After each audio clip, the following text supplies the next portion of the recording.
That's just how I'm not even a conspiracy person or anything like that. am.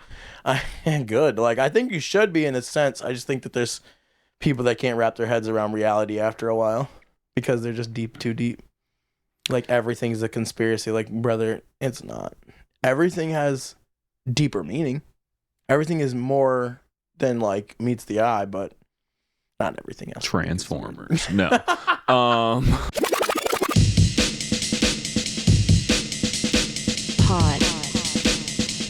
Poducer. Yo, what's up, guys? Welcome to Poducer, the podcast for producers. Yo. Today, we are joined by Unknown Prophet, How we doing? also known as, we're just going to government name it, Quinn. That's the name. Wear it the fuck out. Yes, sir. Quinn, what do you do, man? Oh, man. That's a big question. What are all the stuff? All right. Well, first and foremost, I am a dad. And so I have to be a dad for everyone around me, but I also have a son. So before anything, I gotta make sure he's good and happy. Second thing, I would say I am a cook. I graduated culinary school 12 years ago.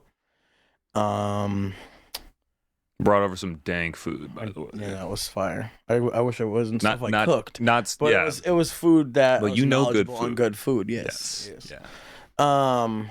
I am. So yeah, graduated culinary school. Love to cook. Been cooking. Well, I cook every meal. For the most part. I also live in a place where good food isn't quick, so I just would rather make it myself. And let's see, I am a DJ and producer. Actually, my production journey started a long time ago, but was halted just due to finances and just, things. Everything costs money. I didn't have the money to really put in all the effort and time, and I had to have, rent and bills and jobs, and I just didn't have time for it. And I've been independent for 7 years now. I started blowing glass full time in 2020 when I got a new studio. That's another thing I do. Yeah, a lot of stuff. Yeah, I'm jack of all trades and master of as many as I can be. I guess you never master things fully, but you can always be as good as you can. But yeah, so I do some stuff. Yeah. You were showing me right before that, like, everything good that you've done is on your it's arm. on my arm, yeah. Yeah. A little treasure. We got that knife, that it's hard to vinyl see 'cause I'm a record. big- There's a glass blowing torch. So we got a lot to talk about today, and it's gonna be fun. We'll go over basically all of those or what I would think. But also there was just a question that I had about food. What's like, you said that you cook most of your meals, and like I wish I could do that, but sometimes I'll just be like doing other stuff, forget to do any prep, and then all of a sudden I'm like, fuck, what am I gonna eat? Yeah, that's fair. And I was curious, do you have like a place that you go that's like the cheat? Like, all right, I'm not cooking at home, so I'm gonna go to this place. Okay, so like I said, I don't know if I just kind of touched on it a little bit, but where I live currently, there isn't a lot of good food. Like, it's not a lot of food that I would, really tell anybody about, I guess, if that makes sense. Like, when I consider good food, it's something I look you in the face and I'm like, this is the best food here, this is the best food in this. Like, I write these things down. I have like a list for where I'm from of all of the best food. So like anybody that goes there, I'll like give them the list and be like, here's this. It's like marked into everything, what kind. And then there's a little bit Here's of what to randomness. order. Yeah, exactly. Yeah. Then there's a little bit of randomness since I've moved away. So now it's just like I just put stuff on the bottom of the list if there's more added and things have been, or like newer restaurants or whatever. So I definitely can keep pretty good mental notes when I'm not from a place because I didn't spend as much time there, so I only got to go to so many areas. But something I really have considered myself good at is like figuring out if there is good food like where the good food is in your place that maybe even you don't know about. So like, yeah, like you'll snuff it out. Exactly. Like I like to find food that doesn't exist in your world, or it maybe got overlooked just because of some whatever reason, or maybe you've been there once. You know what I mean? It's not somebody. But you didn't order the right thing. Exactly. And so, because that's actually more common is people will go to. We're just spitballing the names here, but like JD's Wing House and get a burger. Dude, JD like, Vance's Wing House. Get the fuck out of here. That's crazy. That's crazy. Oh my God. But no, it's that's wild, this shit. But but that's the thing. It's like you're going to a place named this and you're getting the thing that it's not known for and calling it bad restaurant it's stupid. Like you can't just do that. You can, I guess, but like you shouldn't. You should be justified if you're going to go to a place and not try what they're famous for. Don't give them that review. You know what I mean? Don't give them that mental thought because you didn't get the thing they were famous for. It's, you know, just like the kid who got the chicken nuggets at the Italian restaurant, or, you know, the whatever. So yeah, you ordered off the kids exactly menu. But yeah, my thing is I go through, like, you know, look up anytime you're in a place, your food near me, just like we all do, and look around, and I just like, what can I find that looks, I look at photos that people have taken, I look at reviews, I look at current, like, whatever, how busy is it during these days, like Is a photo a good indicator? Absolutely. Like, if that shit looks bomb, it's probably bomb. If it looks too manufactured, it is gonna be. It's skeptical usually. If the picture looks like it's overly doctored, or yes, like that's like not what you're gonna get. No, not at all. If it looks too nice, it probably is. But then like there's like places where you go. So I'm big on Mediterranean food. It's like that's my when you talked about cheat Talking meal. To the right guy. And it's not even a cheat meal because it's truly good for you. Like the food, it doesn't like. I've never eaten it and gotten too wiped out. I'm not a curry guy though either, so maybe like curries would do that to me, but I don't. I love most Mediterranean food, so. So you're not like an Indian food guy? I'm not a big, like, I know a lot of people, I'll get a lot of shit for this, but like I just never been a big on the spice itself. Like I know there's different styles of it, but it's all related in the spice. Yeah. It's all kind of curry, right?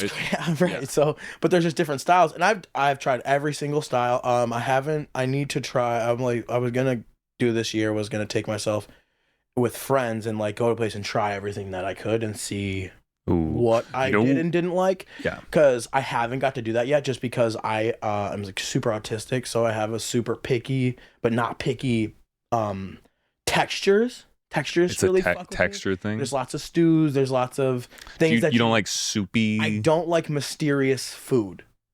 If I can't understand, if something's goop, exactly, I don't but like it. Like, don't get me wrong, that's some of the best foods. Like, I've really wanted to try lots of those things, and a lot of those things are, unfortunately, like peanuts too. And your boy's got allergies. Oh yeah, there is a lot of. That screws me hard because I like really want to try half the things, and then like, oh yeah, it's got peanuts, or yeah, you know, whatever. So. Oh wow, that's interesting too. Being a chef and having a food allergy. That's the worst.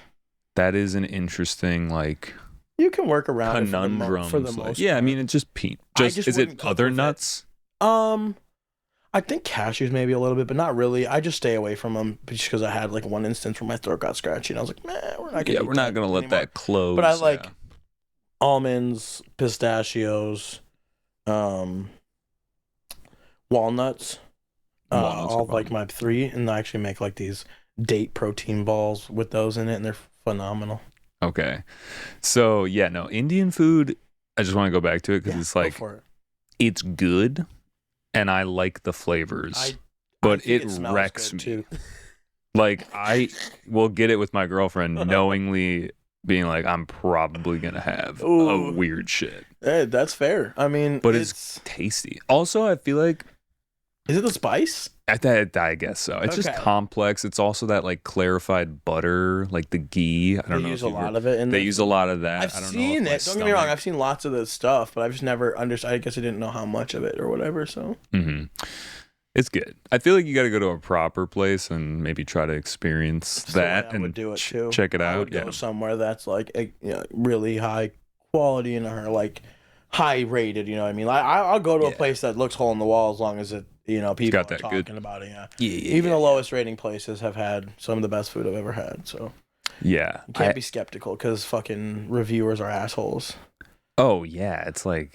I never leave a review unless it is literally the best thing I've ever eaten because I write hilarious reviews on people's thing because I want it to. Oh, And I leave it to the point where it's like nobody would think to write some absolutely off the wall shit like this, and I'll do it for that. And then like Google tells you if your comments get like ups, I guess. I just found this out very recently. oh yeah. And there's ones where it's like 50,000 people have thumbed your comment on a restaurant in Las Vegas in 2015. Like, I was like, what the fuck, dude? Like, Dude, that might be a career path.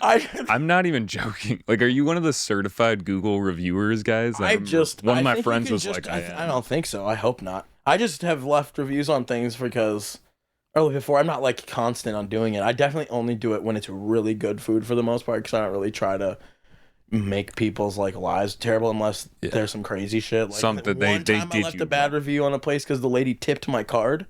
Oh, that's fucked. Yeah. I was like, oh, bet. Like, I was like, yeah. No, even then, it's like, is that just the worker that the owners like?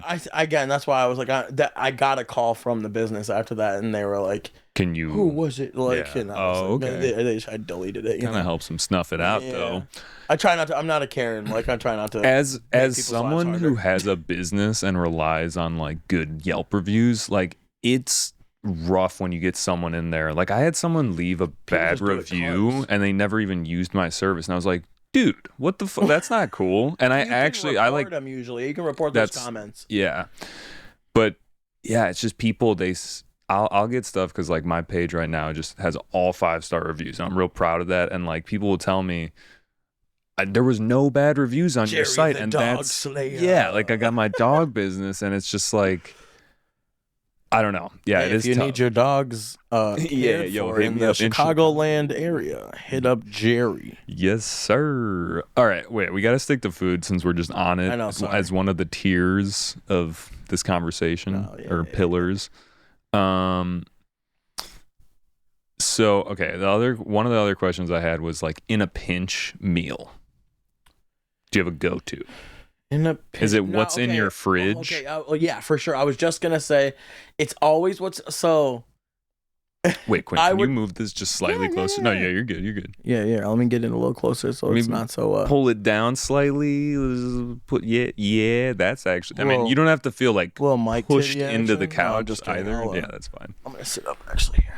That couch will sink you right. It does. I need to like get a new couch. I got real comfortable in that motherfucker. I can't lie. Yeah. So go to meal is definitely gonna be like fridge.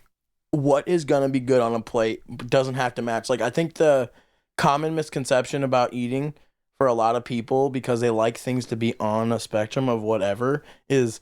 Any food can go with anything if you're hungry. Like, it shouldn't have to be, well, I'm having a spaghetti dinner. I got to have meatballs and garlic bread and, like the salad, like that's a Italian dinner, right? As the Americans would say, I guess. But I'm sure that's a thing too. But it literally it's just whatever's in your fridge that is going to be tasty to you at the time. That's how I would do it. So, like, if your fridge only has... You got a half thing of some raspberries, maybe a yogurt over here, some frozen meat that can thaw quick, or you might have one thing like that's the thing. Like some people get screwed with not taking something out of the freezer. Right? That's me. That's probably every person that I know ever. I'm so anal about how I am, and I have a lot of time to do this, so it's not like. Even though I'm the worst and I'm super scatterbrained, I still require my brain to like make sure that I'm on my own point basically because I have like a and you have the myself. Training. Yeah. Like you went to school for it, so I feel like that really comes with the cooking though.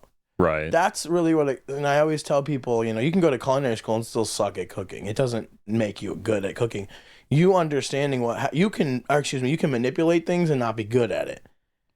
Constantly learning is what really creates a good chef first and foremost, and did that training actually go past the class? I know people that did it, and then when they left, never did cooking again. Not even cook at home, like see whatever. They just like, some people just do things and it's just not for them. Yeah, it wasn't meant to be, or they thought they could do it, and then it's too much, which happened to me too. Like when I graduated culinary school, I did not want to work in a kitchen at all. I was completely against it. The kitchen's tough, dude. Once I saw a kitchen working, I basically had like an internal nope a moment. Like, yeah, I'm not doing this. And that's how I felt. Like I went to school for engineering, like audio engineering, and I started internship at a studio, and they were like, yeah, like replace all the light bulbs and shit, and I was just like, all right, is that all I'm gonna be doing is just bitch work this whole time? Like, I don't know. No, you got to like rank rank that, up. Though. You don't want to feel like, but I had an but you internal kind of have to go up in the sense like you have to put yourself and get yourself farther into some aspect. But I think it's like, I don't know how to put that into like words and what I'm saying right now. Well, one of the things I was thinking when you were saying that was that like I could just go home and have like especially with the technology, you can be at home, record stuff in a very sophisticated way. And it's like the same thing for cooking. Like you could kind of do a lot of the stuff that the chefs do in like a kitchen with this whole fucking head chef, sous chef, whatever, like all the ranks are. And maybe you just don't have to have all that stress. And that's how I looked at it. I didn't want all the stress. I loved food. I loved cooking. I think I liked the idea of having that when I was first like leaving culinary school, and then I kind of just like did the thing before, and I was like, I don't think this is gonna be for me. I'm probably not gonna do this, and I just didn't. And I instead did more of like a private chef kind of thing, and I really liked to just cook for friends and family. Now I do like infused cannabis infused invents, and like try to just do it on my own because I don't want to be in a business where I'm being paid to do it. I would rather earn the money, have some friends helping me, and put people on in that way, and put people onto infused foods that are good. Because why the fuck not? Yo, what's up, guys? This is your host, Jerry. Before we get into today's episode, I'd just like to ask you to please go and engage with the podcast. If you can leave a review, if you're listening on a podcast platform like Apple or Spotify, hit that 5-star button. You can leave comments now. That's kind of crazy. I don't know if you can on Apple, but you can on Spotify. But yeah, all of that, just that engagement really helps me because we're trying to get into the algorithm, that pesky algorithm that we're all trying to fight. If you guys are listening on YouTube or watching on YouTube, hit that subscribe button, leave a comment. Let me know if there's any artists that you'd like to see on the show. Maybe I can make that happen. I know I'm probably being annoying, but you gotta do it, and you can go do it right now. Like, it's right on your phone. You can just push the button. Anyway, let's get back to today's episode. Thank you for listening. Love you. Peace. Yeah. You ever get someone that eats an infused food that they didn't know it was like weed, and then they're just like, oh, fucked. So great that you said that. Like, that doesn't seem like... I looked this person dead in the face at Infrasound. No, like, yeah. Dead in the face. Hey, man, I have these pretzels for free. Would you like some? They're edibles. I'll get you high. He goes, yeah, man. Grabs 2, eats them. Oh, yeah, man. And some, I think his girlfriend told him after, and he's like, yeah, those are weed. And he goes, what? And he goes, you didn't tell me those were. I'm like, my boy. I looked you dead in the face, and he like went and made himself throw up. He was not happy. I was like, I don't know what to tell you, buddy. And I told you right to your face because I wouldn't ever want someone to, mistakenly get. I'm not one of those people that believes that and like, oh, I dosed my friends and some weed. Oh, they're high. Nah, dude, we're not gonna do that. Yeah, no, I don't fuck with it. I'd be pissed if someone dosed me. For people. It's just like people forget that it's a drug in a sense, and you know what I mean. It makes you non-functional if you don't know what's going on. It's like if you're not used to it. Yeah, it's gonna put you out of your body if you're not used to it. Which especially edibles. Yeah, dude, I don't know what people are thinking. Like, smoking is one thing, but edibles can be a ride even on the smallest amount for the right person. And dude, I was at education is important, and something I actually believe in very. Even if I have something wrong, and learn, I'm gonna fix whatever. But like for the most part, I try to understand everything that way because I believe in cannabis in every way, shape, and form. I think it's not for everybody, but I think it's an important part of being a human if you need it. Mm-hmm. If you need it, it's good for you. That's how you look at it. Not saying like, oh, I drink a beer every day, that means I need it and it's good for you. I'm not saying cannabis is good for everyone, like I said, but I think if you need it, it helps a lot of people. I think it makes a lot of ease go into life. Yeah, for sure, dude. And everyone reacts differently. Like I'll smoke and then I won't be able to sleep. Like, and some people are like, sometimes happens to me too. I'm like, I'm gonna take a dab, and I'm gonna go back right to bed, even though I usually am smoking either way. And it's like, I'm not even tired right now. Sometimes I have to eat edible maybe, or then I just like really try to focus and go to bed. Or some people like the more CBD stuff. Sure, and like all the byproducts of weed are really great. Yeah. CBNs, CBGs. What is a CBN, dude? We don't have to get too deep. They're just a bunch. It's a spectrum. It's like autism. It's just everywhere. There's a bunch of different parts of it that help in different ways, basically. Yeah. Yeah, it's cool that we've gotten real deep in the science on weed. I'm here for it. Yeah, it should have been. We are way too late. Like not way too late, obviously, but like it's like this should have been. We had the opportunity to make and had science behind it a long time ago, and it was destroyed when like Nixon made it a drug. Like it's just gonna kill you. The war on drugs, type black people. Yeah, dude. One thing. Because we started the weed talk from food, and I just want to go back. So pinch meal is kind of like anything you got in the fridge. Yep. Anything. I would assume my pinch meal is kind of like eggs. Eggs? Just because that's the easiest you know thing. Smoothies. Smoothies? Smoothies are my pinch meal, and I feel like I have smoothie stuff in my freezer at almost all times. Because it's frozen, it doesn't go bad, so I have a corner of my freezer for smoothie stuff. Good recession. My brain will let us go off track all day. No, I love it. I'm with it. But I love smoothies. I think smoothies are amazing. I'll put a little like honey in mine. I have like raw honey for mine, and I have all like farm ingredients for the most part. Obviously, there's sometimes you can't get everything, but I try to stick to a lot of local produce or like organic produce, but at the same time I'll just take what I can get too. As long as it's good fruit, I'm happy. Yeah, I agree. I got really into this like dirty dozen clean 15 thing where it's like it tells you kind of the things that you should buy organic versus not, because just based on like I guess how permeable the skin is and how like if you can wash off the chemicals versus it being like not just being able to come so there's out. no point in doing it. Basically what I learned is like it's like berries you should try to buy organic. That's and what then I buy organic. Yeah, and they're expensive too. Nah, Aldi. Dude, yes, Aldi is Aldi's the best. Sorry, Colorado, because y'all motherfuckers don't have one in the entire state, which is insane. It's like my least favorite part about going to Colorado is everything's expensive. And they don't have Aldi, so I feel like it's like really capitalist that they don't. Because here in Chicago, I just saw one down the street, and it's expensive here too. Dude, Aldi. So I was just like a guy where I was like, dude, Colorado, by the way, don't get it twisted. My favorite place. Not Colorado. On God.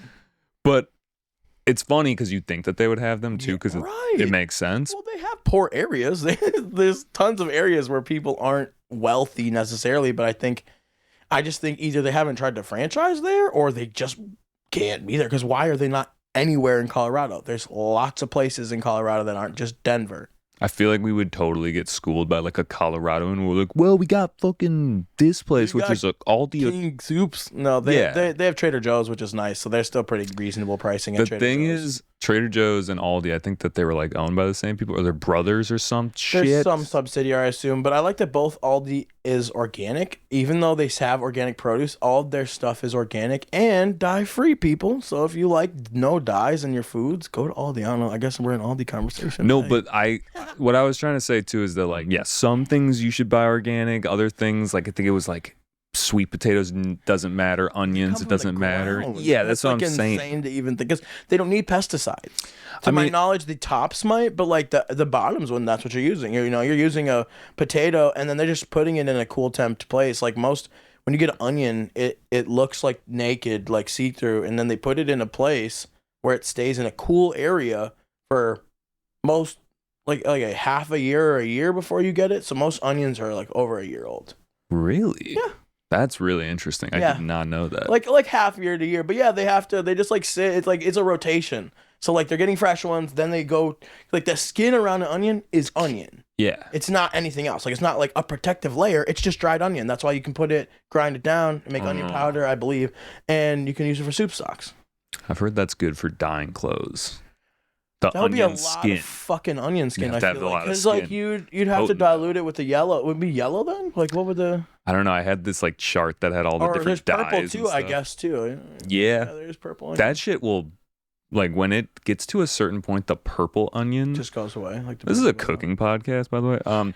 The purple shit, like you'll touch cooking. So. You'll touch the onion and it'll just be like purple all over your hands. You know what I mean? That's when the onion's getting a little old. Yeah, facts. Jerry, what did I ask you to do when I first got here? Eat.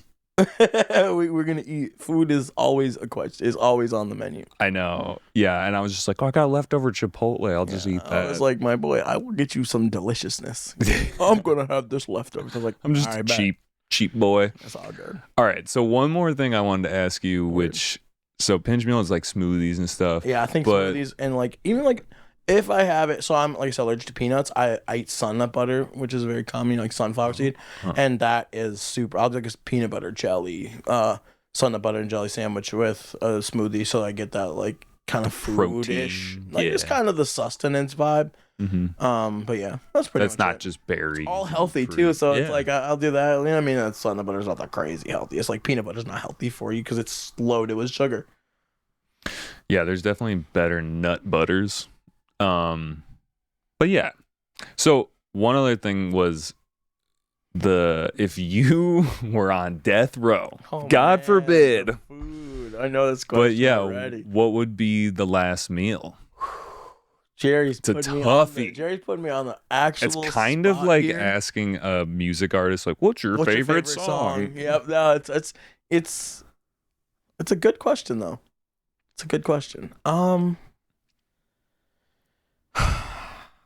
Well, the cool thing about death row meals is they will give you everything they want. The only reason I know this is because I went down rabbit holes when I was a young kid. I loved the internet. We were fresh on the internet, and that was just like when things were just raw and real, in my opinion. And they're not that they aren't anymore, but like we had the internet when it was grimy.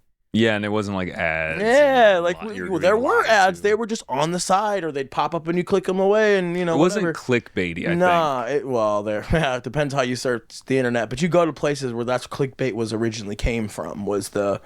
They would pop up to click it and say, "Oh, free iPod, free." I clicked so many of those goddamn ads when I was a kid. Hell yeah, I'll take. I'll take 6. I was like, I need the blue one, but no. So, man, okay. So, what I was saying, but you can get whatever you want. So, that's why if you ask for a single strawberry, they're giving you a single fucking strawberry. And there's like people that have just asked for nothing. And then there's people that have asked to pretty much indulge in the biggest meals you can think of. Damn. So, who pays? Like the government, us, all of us. Anyone, if you pay taxes, you've paid for someone's death and you've paid for someone's, life. You've paid for the war, whatever. So, my final meal, truthfully, if I had to pick truthfully, it would be one of those fucking pastries that me and Jerry just ate. It's like a Schwiedel or it's like a flaky pastry with a cream or custard on the inside. A little powdered sugar. It's so good. I'd honestly put a little pistachio on the end of that too, just cause. We're gonna do some Harold's, respectfully, 6-piece mild sauce. But some mild sauce from JJ's Fish in Minnesota. Oh, damn. They're sourcing across the country. Oh, we're sourcing, baby. Yeah, I'm having the best. Hey, I'm dying. If you're killing me. If you're executing me, yeah. Extra lemon pepper, or whatever, concoction goes on top of that. Gotta have some hot sauce. We're going to have some Hummus and baba ganoush. I think Fluffy. baba is better than hummus. Hot take. Anyway, we don't have to. So, yes and no. I think they both have their points, but what's nice about hummus is I love the texture on it more because, like, baba's a little more slimy, but if they do it correctly, both are very similar. Yeah. Some you can clearly tell it's eggplant, and some are like perfectly blended because it's the same thing. Yeah. All the same ingredients, just different eggplant things. versus Eggplant, egg, chickpeas. Yeah. So yeah, I'd have that with this like super fluffy Jordanian bread. Like naan or some shit. It's like it almost tastes like. You ever had Papa John's? Yeah. Their crust. Their crust is very like fluffy. Yeah. Like it's like fluffy and crispy. It's like a fluffy, crispy bread. That's the only way I could explain it, honestly. Yeah. And then, maybe some gelato in there, like some peach mango gelato kind of thing. Like, well, we're dying like tomorrow. Yeah. You know what I'm saying? Like, I definitely want some sort of edible. Just give me like whatever, like a fat fucking 1,000 milligrams. Like, just because I'm about to die, we might as well just feel something. And something to drink, but what? That's the one. That's where I'm like, that's the one part I'm a little stuck that on. Cambodian breast milk. Yeah. Breast milk, you made my day. Dude, I just keep thinking like that someone would just make it so hard. They're like, I need sea kelp from Fuck you, P. Diddy. From Lake Minnetonka. I've got a lot of Chappelle references in my head right now. Dude, I love it. I can't wait. I'm doing a bunch of tunes with like his like samples. I've been wanting to do for a while. I did like one song with the Rick James skit. Oh yeah. And then I want to do more just with it because I think it's one of my favorite things. That and like the Boondocks need to be more shit. Just like you hear Riley Freeman just like suck my dick, nigga, or some shit like. And dude, I started watching Boondocks not that long ago, and like what? Yeah, no, you're white. It's okay. I'm not even mad. Like I grew up with the Boondocks, like literally on TV. Like I go to my dad's. That's what I would watch, like Boondocks and Chappelle's Show, and oh my god, it's fantastic. I got Chappelle's Show, but somehow Boondocks didn't make it in the cut. But like that's crazy. I just didn't realize. That's kind of wild that you right because they're on the same channel. Yeah, exactly. But I was realizing like they were on the same. Yeah, they were. Yeah, Adult Swim. Well, no, Adult Swim and that's Comedy Central. No, you're right. right. They weren't on the same channel. So no, they weren't. Sorry, excuse me. They were not on the same channel. It's all good. We corrected ourselves before they did. But it's the same voice for both the characters, and then just watching some of the episodes, they're so iconic. Absolutely. Yeah. I was happy when they brought it back for a little bit of time, but I still think they need to just come back for another season. Just like do it for with like the Diddy shit or something. Dude, there's just so much. I mean, there's so much. I mean, I don't know why either, because there's so much of. They're like all those Nickelodeon dudes and all that stuff that just like didn't get addressed publicly, but there's all these black dudes all of a sudden are just getting absolutely derailed. I'm not saying anybody didn't do anything, because people are gross and are disgusting, but it's coincidental how media works is all. That's just how. I'm not even a conspiracy person or anything like that. I am good. Like I think you should be in a sense. I just think that there's people that can't wrap their heads around reality after a while because they're just too deep. Like everything's a conspiracy. Like brother, it's not. Everything has deeper meaning. Everything is more than like meets the eye, but not everything else. Transformers. No. Fucking Optimus Prime comes out of nowhere. Yeah. Dude. Yeah. I was going to just go off on another tangent. I'm trying to reel it in a sense. So literally you could just, I want to know more about this death row thing, because it's just like you could just keep going. You could just keep listing shit. Yeah, you can list shit, and technically they would have to bring it, but like, and you obviously don't have to eat it all or anything like that. But yeah, I will never forget. It's like I just had an obsession with like, I loved like murder stuff when I was like, I still do. Like I don't like it as hard as I did when I was a kid, but I loved like America's Most Wanted and things like that. So I liked like both realms of crime. So you're like an average killer, white but I woman. also pretty much loving like honestly, it's funny you say that. Yeah, mystery. much. Pretty much. I'm not a Karen, but I'm a white bitch for sure. I'm just kidding. White women, we love our ladies out here. Yeah, it's cool. Respectful. My always. Girlfriend's the whitest. She's literally so white. Oh my god, that's so funny. Anyway, all right. We'll get up the white girl train. We covered food pretty good though, and that was one of the pillars. Good. I'm here for it. Okay, what we should do, in my opinion, is listen to a track. Okay. So people can do that. And then I didn't even ask you my warm-up question. We were talking to Munchie before this. Shout out Munchie. And he was he's going to ask you some goofy questions in the start. We didn't even get to those. So we're going to do that now. We're going to do it. But let's listen to a track. What should we start out with? Were there any in this bunch that you were like, I definitely want to show that one? Yeah, for sure. So there's a track on there called Monica, with 2 C's or 1. I don't know what's on them. I got it. Yeah. And that's just a song that really just, I don't know where the energy came from, but when I played it or made it, I just I felt like this was one that I'm really just very proud of, and I'm very excited for it. It has a release already, and it's a club banger, just kind of all, get the crowd going kind of energy. It's very just, it's heavy, it's fat. I love it, and it's bouncy. It'll get you going, I think. And if not, I mean, whatever. If not, sit this one out. Maybe next time. Yeah. Just kidding. Not everybody will like everything. Nah, and I'm not expecting anybody. I'm here for my music, and that's I tell everybody that I'm like, at the end of the day, I'm making this stuff for my sets. If you don't like it, it's not for you. Yeah. That's okay. All right, let's run it. Yeah.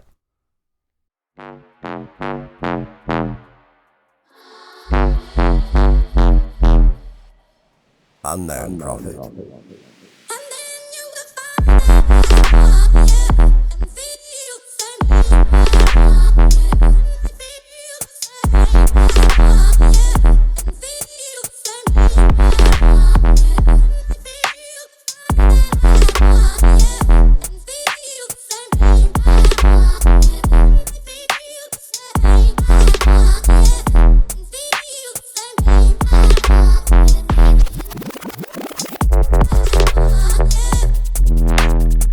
I like that R&B vocal thing going on too. Yeah, so I found that in another song that I was obsessed with over the last year, and I was like, I'm gonna do my own version of this shit.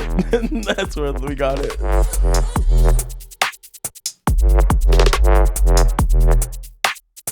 I was really proud of this because it put a lot of my newfound technical ability, and it's just made it really nice.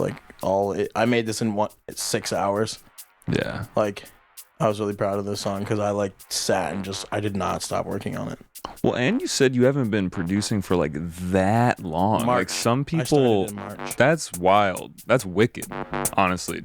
At this point, I started in March. I wish I could say that about my music. That I was I started a year ago. And I'm making this. I really, first off, shout out to literally anybody that has helped me put any knowledge into my brain, giving me a time of day to talk to me, friends that give me knowledge all the time and are constantly wanting me to succeed rather than fail. Shout out to literally anybody that has helped, because it's been a lot of work. I have been constantly making music since March. I have literally not stopped. I've as much as I can learn, even on the days that I'm not working on music, I'm thinking about what I can change. I'll re-listen to music that I have and be like, okay, this needs to be like this. I'm just trying to evolve with myself and also be happy with what's there, which I am, which is what in my opinion was more important than it's not a race to be the best or to be whatever, but I wanted to make music that made me feel something. It didn't matter about I don't care what anybody else says. I don't ask people anymore. I just do it because at the end of the day it's your creation too. You can't always be and expect that everybody else has the same creative mindset that you do. So I think that's important to realize while making music, because if you're doing it for other people, your failures are going to be a lot harder. If you're doing it for yourself, you really can't fail yourself, because I'm already doing it. I mean, I guess that's not necessarily. We burn out, like, and like fail, but like I don't think you can truly fail yourself if your end goal isn't. If there is no end goal, you just do it. That there's no, I want to be in $1 million house and I want to, have 1 million streams and I just want to fucking exist. Like I just want to exist right now the way I do and make a ton of music. If people hear it, good. If people don't hear it, it is what it is. I'm not gonna scream. I'm not gonna fight. For the most part right now, I try to get my music out for free because it's not about money. I'm not here to make 1 million. Like I said, it's not, if it happens, well, hell yeah. Like you don't argue success. That's stupid. But you also don't need to exhaust yourself on it. So many people that I know are so many people that I know, the second they see you, they're talking about shit that you don't care about, in the sense that they're literally just telling you things that they're doing instead of having a conversation with you, because they're focused on too much. They're not just focused on the music, they're focused on like, well, bro, I got this, like they're quickly telling you that instead of just talking to you like normal conversation. And then when that comes up, oh dude, you got any really, what do you do in music, blah, blah, blah. Then you're talking about it and having normal conversation, right? So many people are immediately, the second you talk to them, it's immediately business instead of just conversation. And we're in the middle of a club or something, you know what I mean? Or like at a show or at an event or wherever. And I feel like a lot of people don't realize that if you just slow down keep your pace, but slow down and be yourself and not what you see, because most of what you see is a mirage. It's not real. People take pictures. A picture makes people think something is like something, but in reality, it's not. Like, it's just like when you look at someone and you judge if they're mean or nice because of the way they look, yet we can't control how our face looks. Yeah, like they look like they have like that villain face. Yeah, like some people just kind of look like that. You know how many people have told me that I'm intimidating, which is fucking insane to me, because I'm the opposite of anything intimidating. Like, I literally love everybody, and anybody who knows me, shout out everybody, knows that I have nothing but good things to say about pretty much everyone. You got a warm heart. I would say you're like, yeah. I'm not even like try. I just like exist that way. Like I really feel that way. I don't feel like I ever need to be mean to people, or I have to be an asshole, or I have to be those things. To get what will be those things. I'm not against, or I'm ever gonna say that I am this, yada yada. I damn sure am not perfect, and I absolutely do stupid shit, and I absolutely say stupid shit. But that's the human experience. You can't stop that. You literally have to exist that way. Everybody exists the same way, but people carry judgment beyond what they're doing and forget that all of us do the same thing. In a sense, there are just some people that are so amplified that it destroys how you look at people. So you see the amplified person that's not me, right? But then me has my moment of, let's say, a moment of weakness, right? Or like has a bad day. Just really fucking bad day. I'm mentally out there. Fuck everything. I don't want to do it. But you see homie who's always mad and give them the same energy as the person that just got mad the one time out of the blank amount of time you've known them, but you give them the same energy. It's about understanding that some people have moments, some people are always like that. Mm-hmm. Right? Yeah.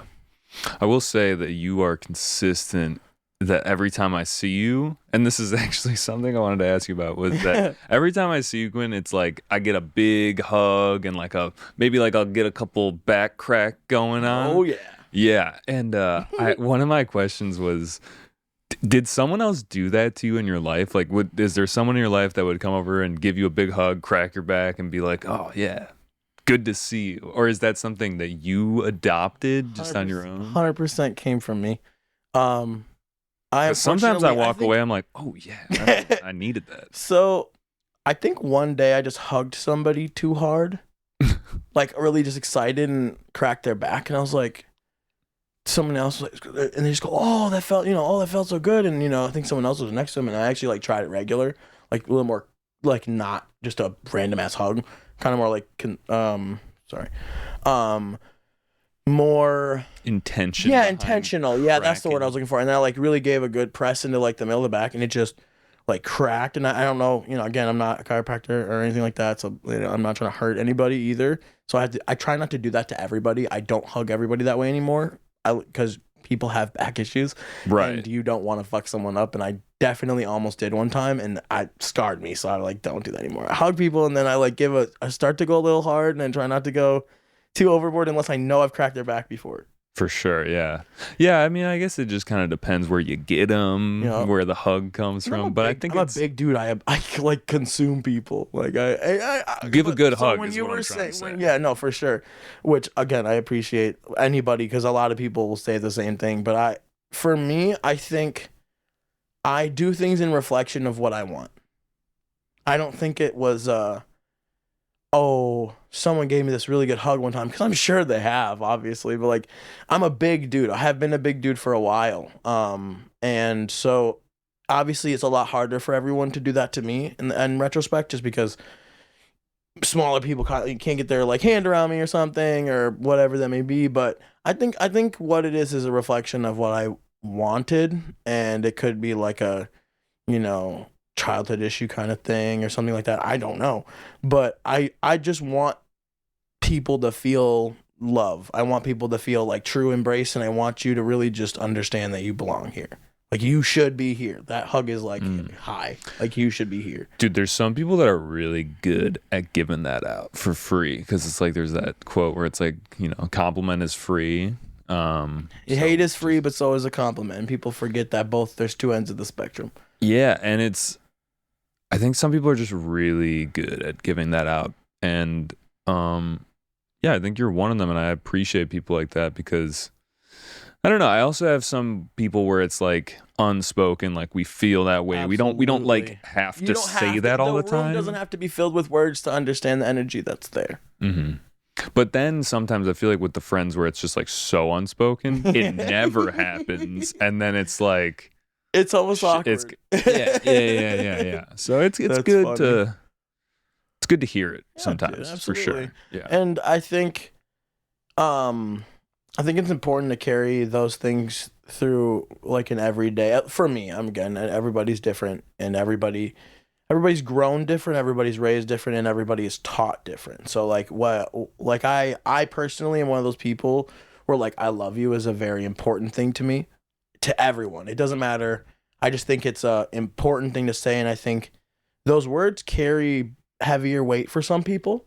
Mm-hmm. So they don't just say it everywhere, and I think that's okay. Yeah. Obviously we aren't the people to say how and what those words mean to everybody. But I think that because they do carry so much power, you should carry them that way.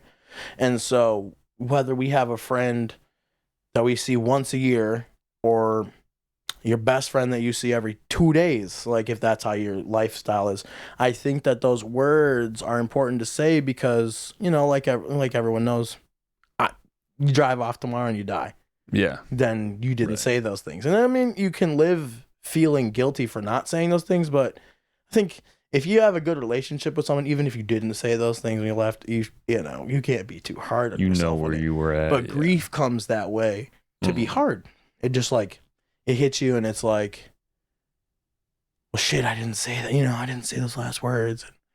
It's it's understandable in the moment of reflection.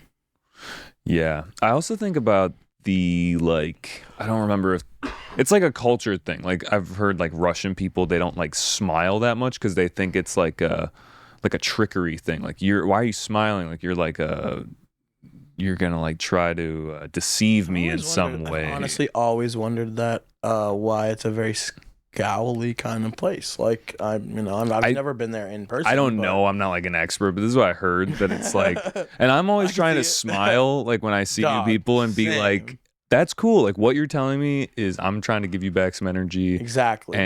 But I mean, I feel like if you went to Russia and you were just like, that's amazing, and they're just what like, the fuck are you doing? I don't trust this guy. Yeah. Kill him. Yeah.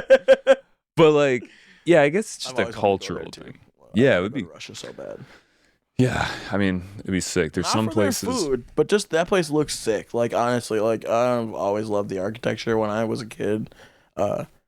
whatever Tony Hawk game had, like Romania and shit. I was like my favorite level because of the buildings. I was like, this is awesome. Like I'd look them up when I was a kid. That and like Egypt, my two favorite places. Like, dude, did they have a Tony Hawk level in Egypt? You're like grinding down the pyramids. That'd be sick, Tony Hawk. Maybe. Just saying. I was gonna say if we get that clip viral, Tony, my guy. Tony. But okay, so just to like kind of, bring back the music a little bit, producing music and seeing shows is something that's big. I see you at tons of shows. Like, how did you get into this? And one of the things I'll ask is, what was your first concert? Hold up. Weird Al. Oh, Weird Al Yankovic. You guys got similar hair. All right, right? Yours is a little poofier. I don't know if I had that hair then. I've had it a bunch of times in my life, but I've gone through phases of cutting in and whatever. Now I'm at my I don't think I'll ever cut it again type phase. So, which has been the last 10 plus years. 1 sec.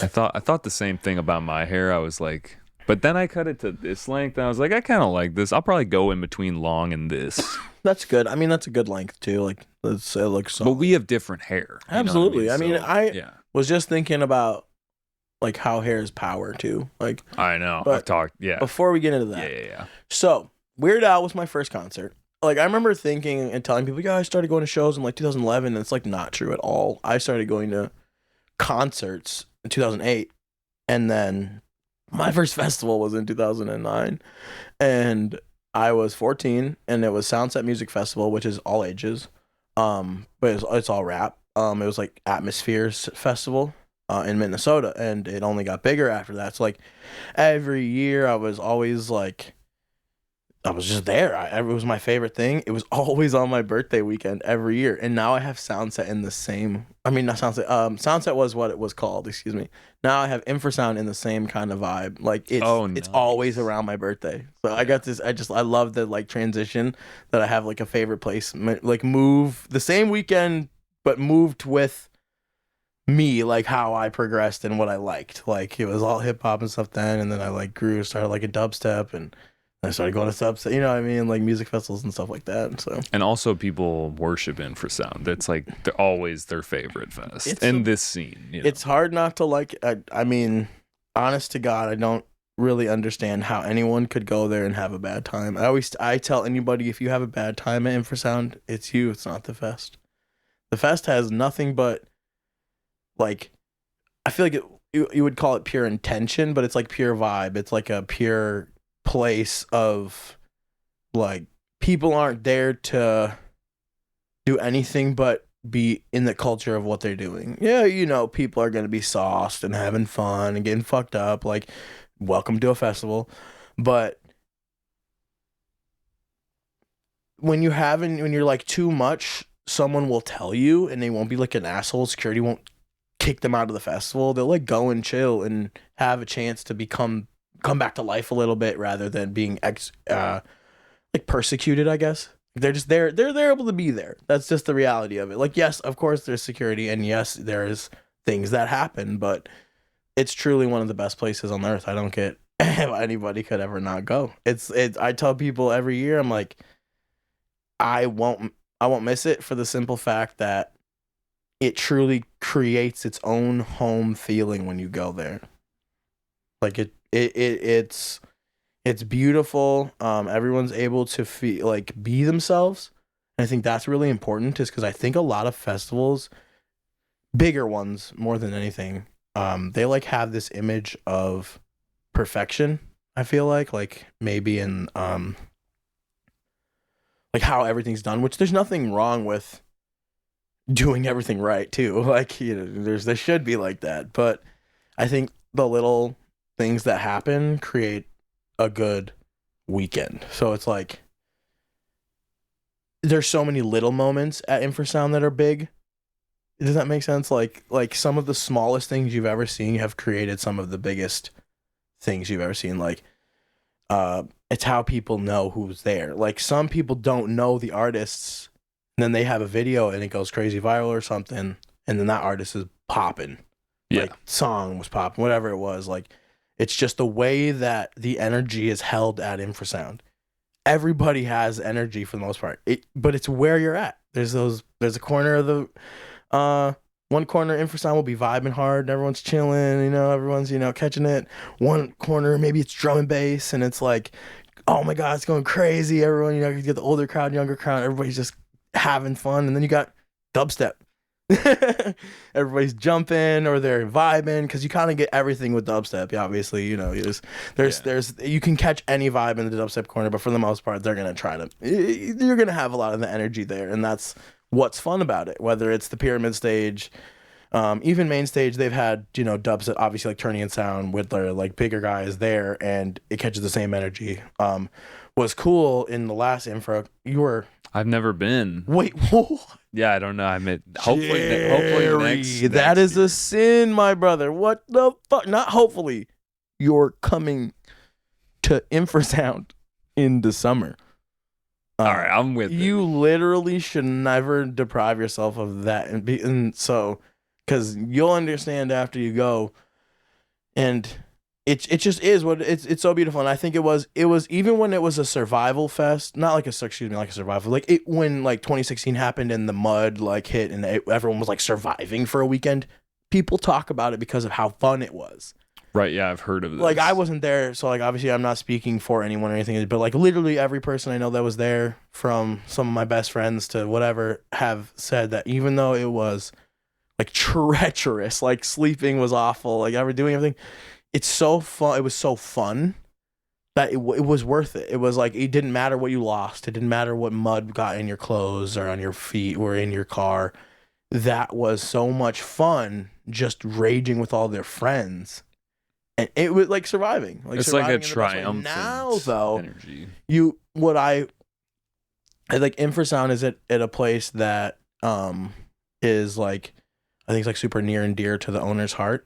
And so like I think he had seen his first festival at the grounds that he like does it. Don't quote me again. I could be a little off here when I'm saying this, but it's a cool place to go because they care about it. And I think that's super important to where you go.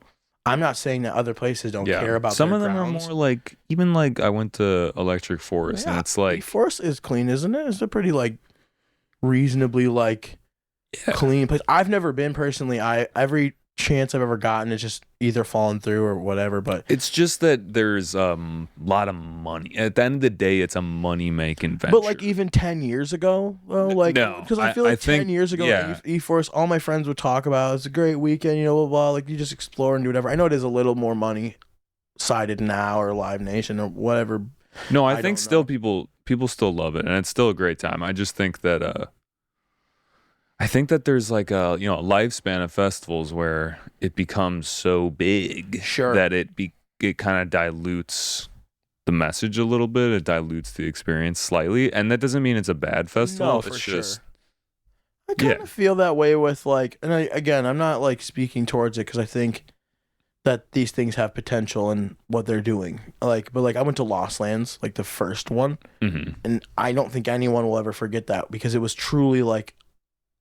It was the first dubstep festival, like heavy 150 dubstep, like loud and proud rhythm dubstep, like that kind of festival. And people could feel like the energy was super good immediately. And then year 2, it felt immediately corporate. Yeah. Right. They're like, we got a good thing going on. And apparently it came back the next year feeling different. And I don't know. I wasn't there because I was over. The new one looked crazy. They had that fucking gauntlet. Yeah, the 360 was wild. That looks crazy. Like any of the homies that were playing that looked absolutely insane. I'd never seen that before. No, I've seen 360s. But this one had lasers like shooting outwards and inwards, like it was nuts. That's what I'm saying. They definitely did that right. I've been to a show with a rotating 360 in like 2018, 2019, with He Who Shall Not Be Named, and but Sicaria was on that, and that was one of the craziest shit ever because it rotated and they were playing. Yeah. I've seen the same. Yeah, 360, and that shit was pretty tight. Pretty lit, yeah. That shit was pretty tight, but like it was that just the stage was tight. You know what I mean? Like that was a cool presence. Like I think that's cool. I think it could be utilized. I think it can be utilized in good ways. I think there's good ways to do it, and I think there's like bad ways to do it, but that's everything too. I like 360s personally. I don't know why people hate them so much. I think they're sick. I think they're sick too. I think it's hard to do the sound. You can't. For them. That was what I was gonna say. I know the sound, unless you have like a true, like. I was gonna say quad. I couldn't remember the name, so I wasn't even gonna try to get butchered in that.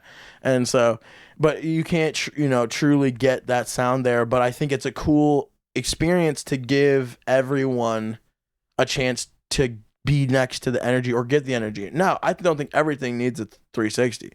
Mm-hmm. Like some music, it's completely unnecessary to have a 360 stage. Like I think it's where when energy. Everything's 365, like it's a 360 show. You're like, what about just like a normal show? I'm like, my guy, he's playing violin. No, I'm just kidding. like he's like, bro, this is a concerto. Like, no, I'm just kidding. But it's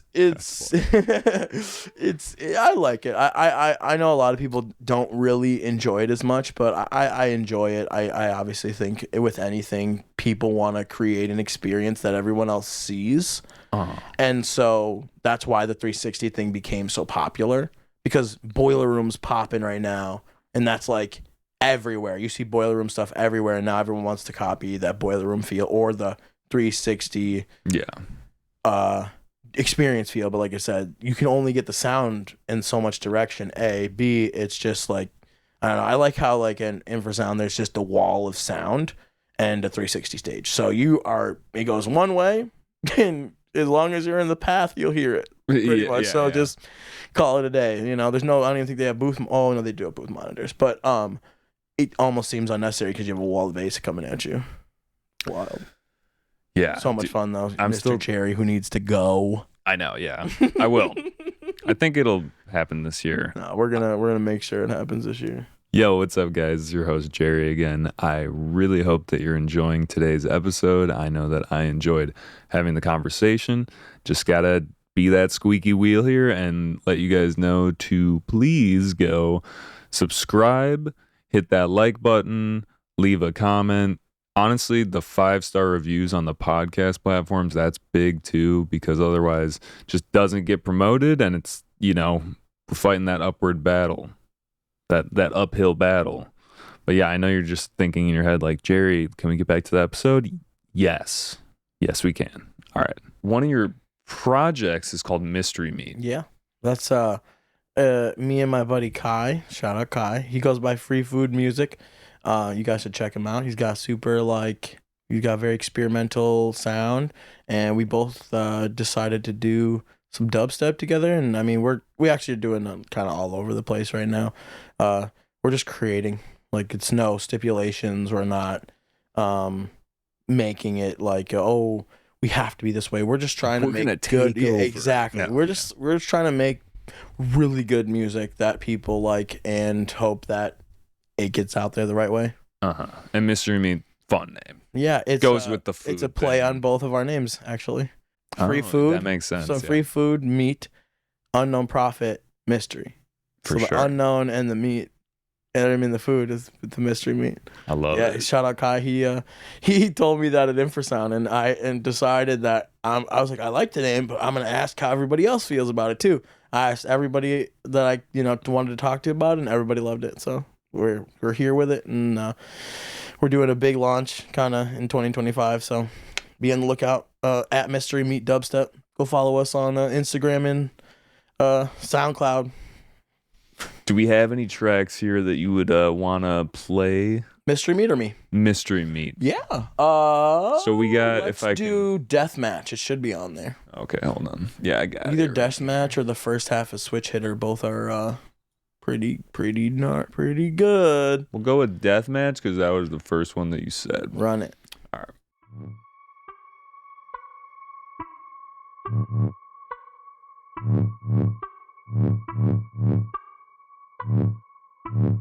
Mystery Meat.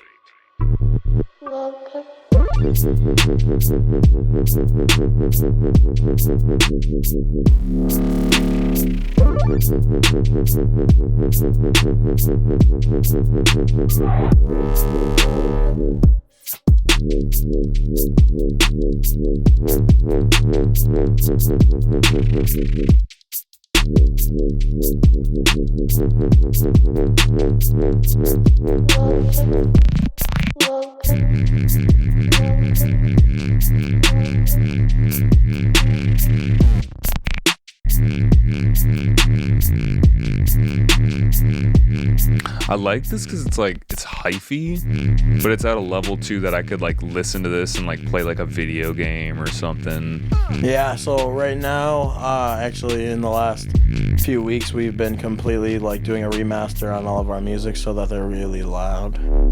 That's you gotta have that loud days, you know what I mean? Mm-hmm. And I mean, I'm like I said, I've only been doing this for so long, but I really learned how to like make the music so that then I could go into it and be like learn the hard parts.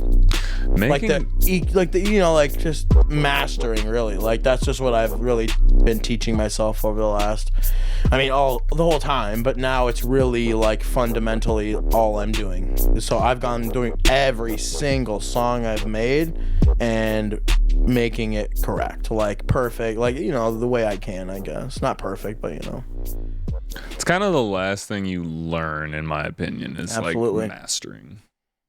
Who are some people in the game right now that you listen to their music all the time? You love seeing them in concert. Shit. Man, some names that are like pretty much always getting rinsed. I mean, Distinct Motive, always. Phil is been my favorite. Phil, actually, first off, shout out Phil.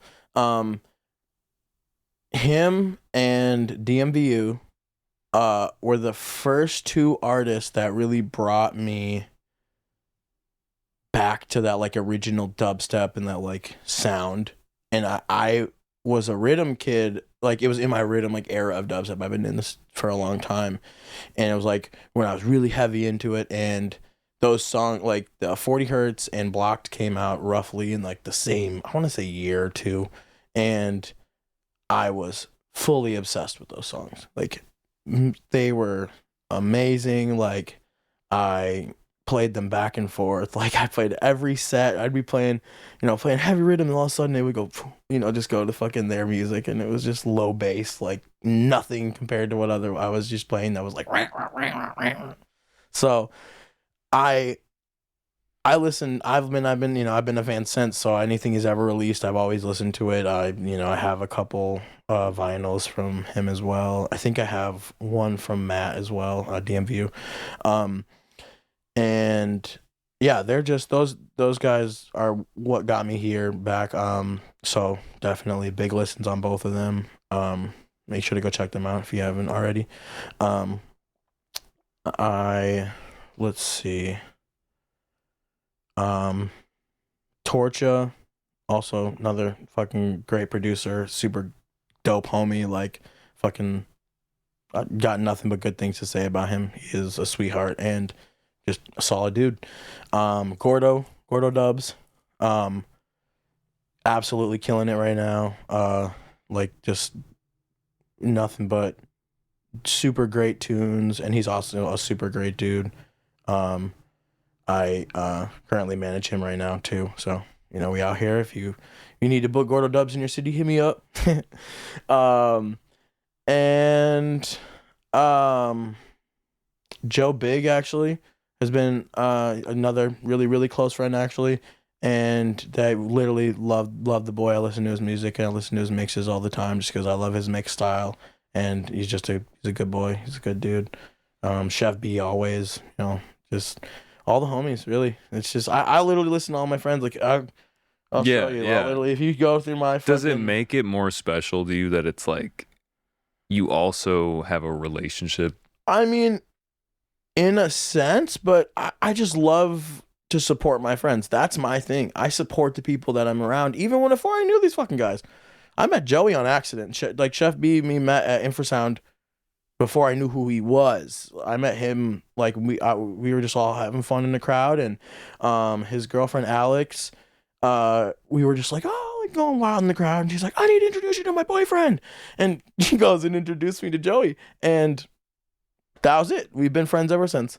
Literally that moment. I did not know who he like. He was like, "Oh, I'm Chef Boyer Beats," and I go, "What the fuck?" Like, like I obviously knew who he was, but I was like, immediately we were already friends before the moment. So it was like we met. The energy was there. I think that goes back to what you were saying before, where it's like there was something you said in the start about how you don't want to be business all the time, and that be yourself. Just like be yourself. That's it. Nothing else. So many people believe that you have to have an image, but the second you have an image is when you're portraying something you're not. Be yourself. That should be your image. If you're goofy, be goofy. If you're fucking quiet, be quiet. Everything can work for you. Look at like, who was that girl? Her name was like Sia. It was like she was the singer who like didn't like look at people. She was killing it. You don't have to do whatever you want. Like, but people think you have to be like, oh man, I wear all black and I gotta play dubstep right now. Like, oh sorry man, I gotta be professional. Like, I respect and love people that are professional all times.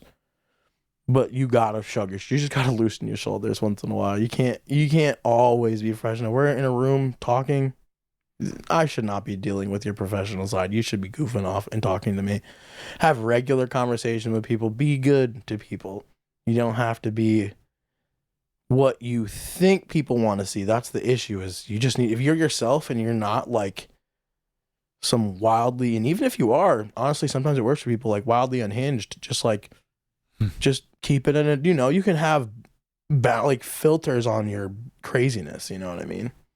Yeah, you can't go balls to the wall. No, you can't. Yeah. You can't always go full. You just go. Sometimes just never go half. full. No, you never go full. But sometimes you got to do it. You got to let loose because first off, life is short. Why would you want to be known as like this, like overtly, like too professional, never enjoying things, seeming like you're always standing still and like you're making music too? How the hell are people making Some music? Some people are like that, and if that's you, then that's cool. More power to you. It ain't for me, but like the second I feel music, I'm shaking my butt. I'm shaking my my head. Dude, actually, this is a good. I wanted to ask you because you are like infamous for being in, especially the infrasound videos, for fucking just going hard, and I always recognize you because the hair, you're always wearing like something colorful or whatever. Also, I know you, so I'm like, oh, that's fucking Quinn. But you bring the energy to sets, like, as a crowd person, and I don't know what the question even is. Like, is it intentional? You're like, oh, I know we're going to be filmed on this one, or is that just, that's just you? Well, so here's the beauty of it is the first time it ever even happened, some person I didn't even know was just on their phone recording what was happening. There was no, Infrasound just started having cameras. People don't even realize that anything that you've seen before, for the most part, is captured by someone. So I have no idea anyone's recording. I am in the moment, enjoying myself, and there's no faking what I do, dude. I am a fucking 300-pound man, almost under, trying to get there, and I literally destroy my body on a weekend of those. I am going so hard. Whether I'm having the best time or I'm sober, it doesn't matter. There's no drugs that can make me go any harder or any less hard than I do because I'm literally feel that music. I have since I was the second I started going to shows. Rap shows, I just loved the way music made me feel. Like, it literally can feel it through my body, and I want to like express it outwardly, just like dancing. You know what I mean? Like, it used to be a lot of dancing. Now it's just kind of, because obviously we're just chucking our, throwing our hands and just going wild. But I know, and I know it's kind of, I'm a big fucking dude to be doing shit like that. But like, I don't know how else to be. Like, that shit moves me, and I regret it every weekend, but I don't regret it in the way of regret. I regret it because it hurts. Because you feel the aches and I pains. just started doing yoga this year because I'm trying to avoid those pains from now on. I'm trying to start getting. Yoga's good because it like gets you in the positions. It gets same you with to Tai breathe. Chi. I want to do both. Yeah, Tai Chi's cool. I've done some of that. I want to do both so that I am more. I just want to get more limber. I mean, like I said, I'm a big guy, so like I gotta stay a little more on top of myself right now, just because it's only so many more years before like problems start happening. Just the natural body order I feel the of same. like Yeah. destroying I destruction. mean, dude, I don't weigh that much, but I still get aches and pains. Absolutely. And If like anything, you probably do more because like you have less of a skeletal musculature. issue. Yeah, exactly.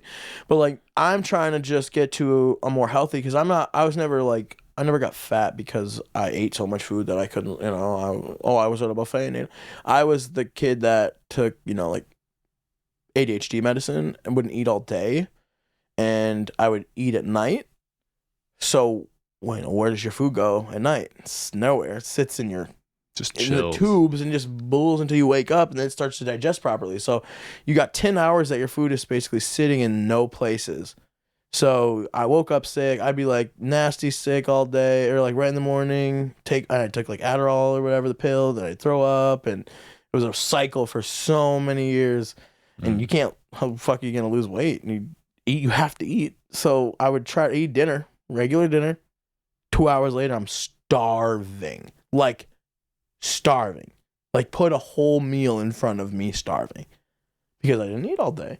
So my body's trying to regulate that 2 meals a day at 1 a.m. I can't sleep physically because I'm so hungry. Mm-hmm. I'd be like, I need to go to bed. I'd be sitting there laying down. I haven't thought about this in years either. It's crazy. And I'd be just fucking starving. And then, I just like had different issues with my parents just because they didn't understand it even though they were putting me through it.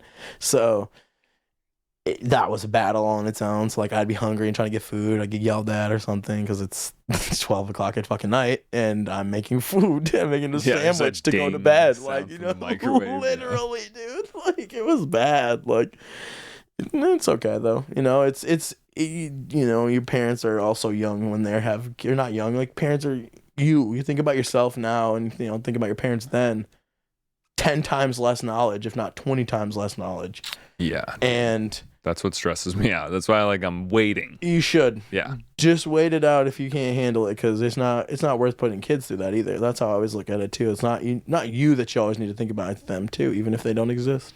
I mean, I think I could manage in the sense that like I could have a kid and I think I could be a good dad. I think you'd be a great dad. I just think that it would change. I would have to change. You do. You have to change a lot. You have to really switch it up. But really what happens and what people don't realize is somebody who, I've been a dad for 5 years now. And it's really no different than like kind of having like a dog. They just have more to do. Yeah. Like a dog is really all the same responsibility except, they're hopping, they're jumping. Kids do the same thing. Except they only know words kind of. You can talk to, eventually kids grow up and start to, speak to them and whatever. So it's just a more loving, almost like animal. Like it sounds funny to say that because it is, but it's real. Like it's cool though. Like, but it's good. I'm all for people not having kids. I don't think the world needs more kids right now. I don't think that, people should irresponsibly be having kids. So many people with like 7 kids and is crazy to me. Like I all for you if you're like married and you have like a good household under that, but like there are people out there that have that and like it's like by themselves. And that sounds scary, dude. Like that's just too much energy.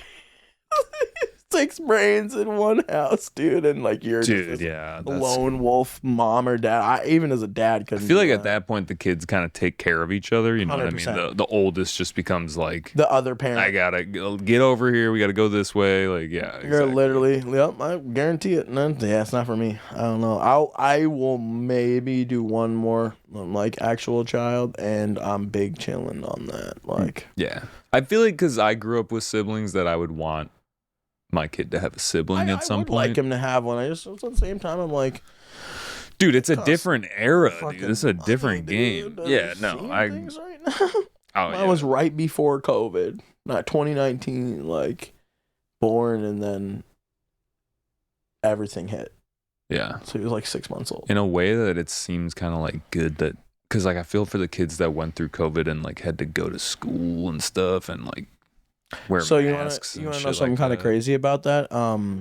So what is it? It's like kids that are 3rd grade now it's like a lot of kids that are like, it's either third or fourth. I don't remember. It was whoever was in like the kindergarten-ish age during COVID when they couldn't go to school or like had to do the online learning to the year after that are like behind. Like, yeah, like they're all behind because they just didn't have properly structured like classes and stuff. Like in terms of behind, like behaviorally, like developmentally, all of it. It's every single thing you could think of, from writing to learning to all of it, because they just literally did not have correct learning environments for those years because they were at home. Right. Parents don't fucking care. I mean, sorry, excuse me. Parents care, but how much can a mom do or something when they're not expected to be the teacher? You know, they're like, we have schools so that our, you know, these parents can go to work and do what they got to do or whatever. You know, every family is different, but that's the reason. That's like the babysitting almost. School is a big babysitter place. You know, that's what teachers are. They're big teaching babysitters. For sure. Yeah, they don't get paid enough. Yeah, they don't get paid enough. True. Yeah, if you just had a daycare facility, you'd be raking in money. Chilling. Yeah. Chilling. All right, so I've been using this question book. It's kind of just a fun thing. This is like, you know, we'll start wrapping things up. Yeah, that was clever, man. I was chilling. This book has 3,000 questions in it, so if you can choose a number between 1 and 3,000, we'll just hit 25, 25. Ooh, okay. I try to like read into the psychology of why people choose numbers. Mine's just my birth date. See, I thought there might be something. 25, 25. It's kind of funny. What is really complicated about your life? I feel like that implies that your life is complicated. Yeah, my life's not complicated. Like, I don't know how else to say that. I mean, okay, you know what? The only thing that's complicated in my life is that I don't have like more friends that are close to me. I couldn't just go down this, like, kind of, but like I can't really go down the street and be like, oh, I'm bringing you some, like, hi, you know. I literally, everyone from me is like 30 minutes to an hour, roughly. I'd say over an hour. Pretty much everyone lives away from me.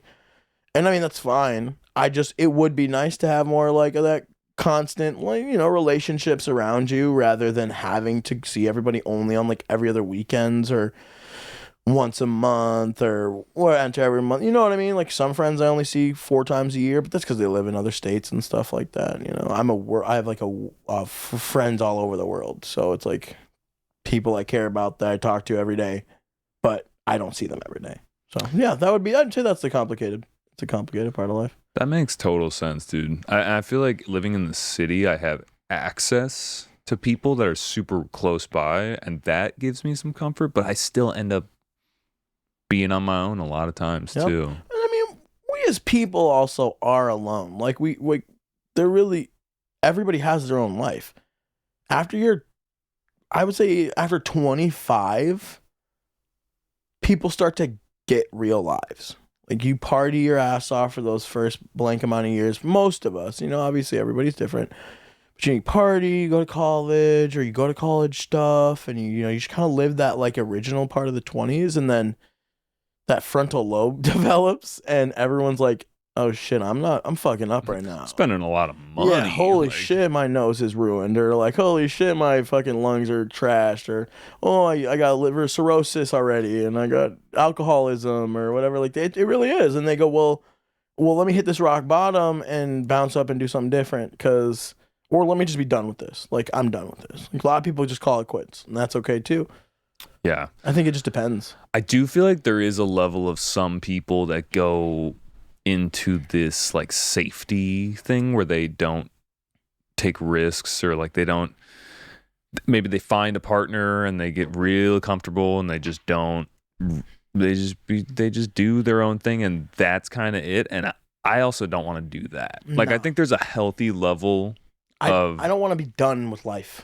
People give up on life, and they give up on these like things that I think are still good. Like, I'm not saying that you can't do a lot and burn out and just be done. Like, it's totally fine. Like, and I think a lot of people do that. I think a lot of people they have families, and they just get comfy, and that comfort is what they needed in the first place. And I think a lot of people didn't have it, so they had such reckless lives in the first place that once they found quiet, that's all they needed. Yeah. I truly think that there will always be some sort of thing for me to do. Not like it would be nice to also have like just weeks where I don't do shit. Like I just literally don't even touch my phone. I want to get to that kind of place in my life where my phone becomes an afterthought rather than a before thought. And my phone is 15 hours a day in my hand. I know, yeah, it's bad. I when I check my screen time, sometimes I'm just like, it forces me to check. Fuck? I don't even check shit. That motherfucker will be like, "Hi, look at your phone. You used it 24 hours more this week." You're like, well, I didn't even know I had that much time. What the fuck do you mean? Yeah. Something you can always do by yourself and probably get a lot of joy out of it is glass art. Absolutely. Making art. Yeah, it's nice. Like, I mean, in reality, if I wanted to, I never got to this part. I probably should have. Because I'm such a personable person. Like, I'm very easy to talk to. And anybody could talk to me and I'll have a conversation like I've known you for 100 years. Because I just believe in having that openness. That's just how I am. But like I said, I could totally do that right now. No one's stopping me. I've had a couple opportunities to do stuff like that. I kind of backburner it. I don't know. Like right now, I just feel like I haven't had my heart into it for a while. And unfortunately, there was a lot of things that I felt with like acceptance that I was struggling with. And so I just didn't want to be a part of like the main source of it anymore because it was just way too much bullshit, way too much like like anything else. Your connections bring you farther than sometimes what you're doing. I just think there was just a lot of weird attitudes in Glass with me. Like, I found a lot of genuine people, don't get it twisted. I had some great friends. I traveled to their houses, and they had tons of people that let me sleep on their, couch or beds, literally in their house. Like, and I blew glass and had so much fun, and I'd still do it today and still will do it today.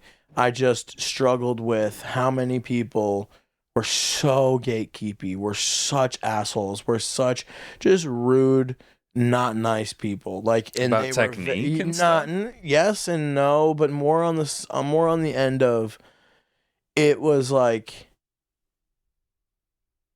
it was just like a big circle jerk of people. It felt like you wouldn't support people because like nobody else did. It's kind of the same similarities in music, like people not going to a local show because they don't know an artist. So I just think I struggled with because I was doing what I could. I made, big art with big people, like I've done collabs with some of the bigger artists in the world. I mean, me and Aaron Brooks have a collab that's still at my house. Like, I love to create. It has nothing, again, it never has to do with who. I'm just so social that I'm just trying to make art with people or I'm trying to make music with people. It has nothing to do with anything than that. Like, if we can create some cool shit, why the fuck aren't we? Not everybody has all the time in the world that I do, though. So I think I forget that sometimes because even though we have 24 hours in a day, technically you only have 12 that are usable. Like in a retrospect for most people, 12 hours a day is like average. Yeah, there's like a winding up, winding down. Exactly. You have to have all that in between. Nobody's just doing a bunch of shit and then going to bed. You know what I mean? Your brain can't do that sometimes. And if it can, well, fucking more power to you. On you. Yeah. But I think it just depends. Like, it's definitely like situational too. Yeah, the glass art scene, I mean, probably most art scenes are like that where it's just there's the people that are really good, they got something and they don't want to lose that. They feel threatened by people asking a lot of questions. Yep. They, And then there are motherfuckers that are so good and they sauce you down. They'll tell you everything they did. Yeah, my one homie makes 50,000, excuse me, like 30 to like $20 to $50,000 like rigs. Wildly expensive. Awesome pieces. Yeah. Like technically advanced, like you just look at it and go, what the fuck is even going on? Like, it's things that people don't do, and they're doing it with their hands. You know what's something in a piece that's overrated? Like, is it the perks? Is there anything that people do that you're just like, but why did we have to do that? Like, now it's way harder to clean. Nowadays, so like looking back, and I'll don't get me wrong, I love these things. Like, I love recyclers. I think they're awesome. They're just very pointless. Is that the one where it like It recycles the water to make it look like a tornado kind of vibe, like tornadoes and like drains down a drain. The reason why it's cool but it's unnecessary is because it's just it's a cool water feature, but it doesn't do anything to your smoke. It's the smoke travels up one hole and still goes through one hole. Like it's not like doesn't change the hit. No, it doesn't change anything. I quite literally take dry dabs all the time, like all day, every day with my not all day, every day. I have it in my Puffco, but like when I'm at home taking dabs is water in my rig, but it's not going to change the outcome of the hit because it's not enough space. Like I think a bong maybe would change with like ice or something, but it's not really changing anything either way. You're going to cough. What part of your lung did you hit that time? Have you ever tickle the lungs? You know what I mean? I don't even smoke weed. Like I just dab. Word, man. Well, dude, we talked a lot. I just wanted to cover the glass art thing at the end because that is one of the pillars that we were talking about. Word. And yeah, man, let's just. I just wanted to give you the chance. I know we shouted out some people, like other people in the scene.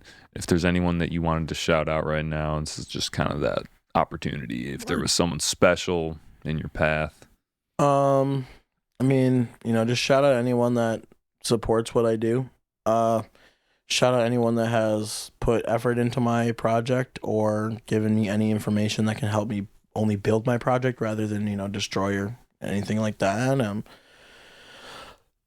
Shout out my mom for being a big support in what I do and, really being there for me and really putting in a lot of effort and seeing what I'm doing is like the right thing rather than just like a joke or like just music, some people just make and just, shout out to anyone that is putting me in the right path. Shout out to anyone that is, willing to give me a chance or willing to, let me come and invade your space for a little bit and maybe make some good memories and have good times. I mean, that's just the end of the day. That's what I'm all about. I'm here for love and happiness and good big smiles, big fucking fun, dude. Like life's too short. We could die tomorrow. Have fun today. I feel that. Where can people find you? Okay. I mean, you can find me on SoundCloud, Unknown Prophet. You can find me on Instagram, Unknown Prophet Bass, one word. You can find my duo group, Mystery Meat Dubstep, on Instagram and SoundCloud. We have a release coming up in this next week. We did a little flip of Keith Ape's song Ichima from classic. It was fucking banger from back in the day. And yeah, it's up. We'll see, hopefully be on a lot of events this year and team's already working and yeah. Come find you at Infrasound. Oh, can you guarantee you'll be there? Always find me at Infrasound and please feel free to say hi. I genuinely love everybody. And yeah, let's keep this big dubstep train rolling. Let's go.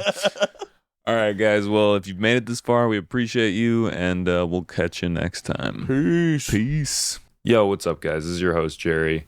Thanks for tuning in. If you enjoyed the episode, don't forget to like and subscribe. It really helps us out.